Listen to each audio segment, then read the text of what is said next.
Bismillahirrahmanirrahim. Assalamualaikum warahmatullahi wabarakatuh. Berjumpa lagi kita di channel Kabar Islam 313. Yang belum subscribe silahkan subscribe terlebih dahulu. Saya doakan semoga Anda sekalian sehat, urusan lancar dan banyak rezekinya, amin. Dalam video kali ini kita akan melanjutkan pembahasan tentang serba-serbi Ramadan bagian yang ketujuh. Dalam hal ini kita akan membahas 3 tema. Yang pertama, bolehkah mencium aroma yang sedap saat berpuasa? Tema yang kedua, bolehkah menikah saat bulan Ramadan? Tema yang ketiga, bolehkah mencium istri saat berpuasa? Jadi tema yang pertama adalah bolehkah mencium aroma yang sedap saat berpuasa? Jawabannya tidaklah. Mengapa? Itu bukan materi. Ini sama seperti aroma masakan seorang wanita yang masak dan dia dalam keadaan berpuasa. Syekh Sulaiman bin Mansur Al-Jamal rahimahullah berkata, karena itu bukanlah materi, dari sinilah bahwasanya sampainya asap pewangian bukhur atau dupa atau lainnya sampai ke rongga perut tidaklah masalah, walau itu dilakukan dengan sengaja.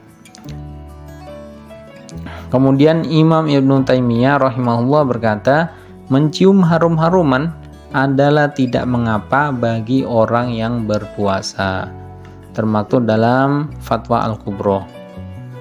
Lanjut ke tema yang kedua, bolehkah kita menikah saat bulan Ramadan?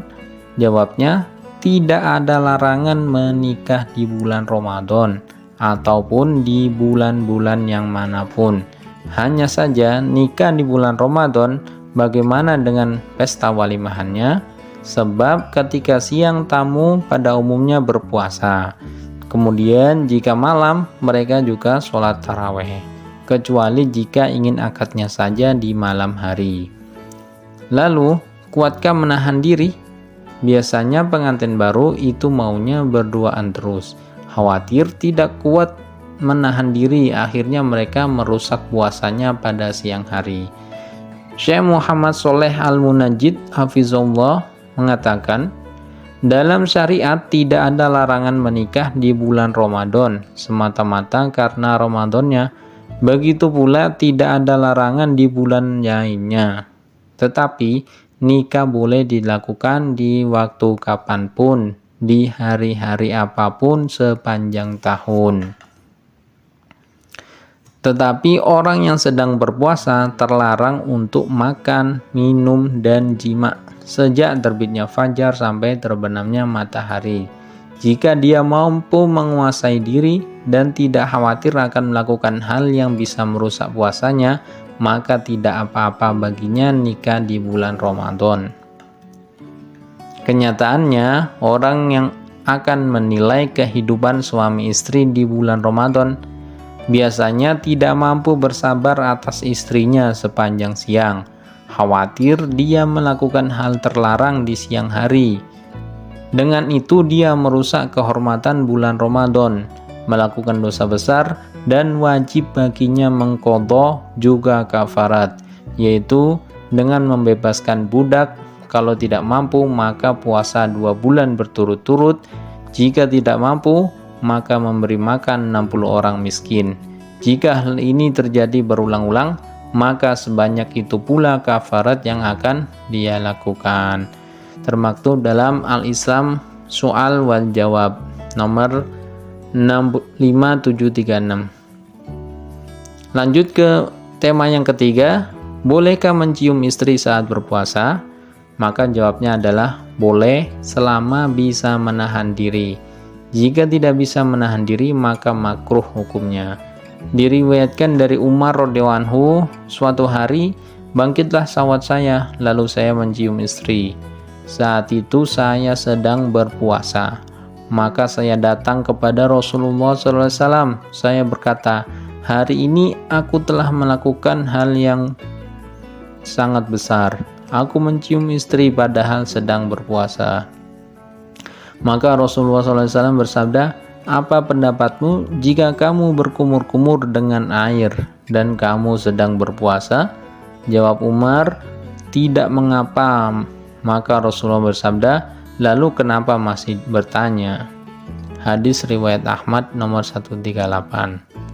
Dalam hadis lain dari Aisyah radhiyallahu anha, Rasulullah bermubasyarah padahal sedang berpuasa. Lalu dia membuat tabir dengan kain di antara dirinya dengan kemaluan Aisyah. Hadis riwayat Ahmad. Kemudian Syekh Sayyid Sabiq rahimahullah berkata Ibnul Munzir, Umar, Ibnu Abbas, Abu Hurairah, Aisyah, Atta, Asyabi'i, Ahmad, dan Ishaq, mereka memberikan rusyah keringanan dalam hal mencium istri.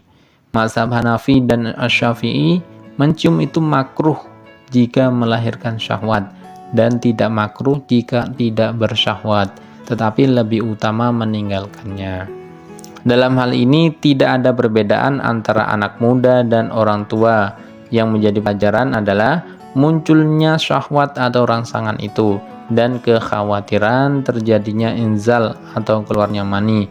Maka munculnya syahwat baik anak muda dan orang tua yang masih punya kekuatan adalah makruh. Namun jika tidak menimbulkan syahwat baik untuk orang tua ataupun anak muda yang lemah, maka tidaklah makruh dan lebih utama adalah meninggalkannya, sama saja baik mencium pipi ataupun mulut ataupun yang lainnya. Begitu pula mubasyarah atau bercumbuh dengan tangan atau berpelukan, hukumnya sama saja dengan mencium. Syed Sabiq dalam kitab Fiqh Sunnah. Alhamdulillah sudah kita bahas 3 tema berkaitan dengan Ramadan. Semoga Allah SWT pahamkan kita semua. Terima kasih sudah menonton video ini.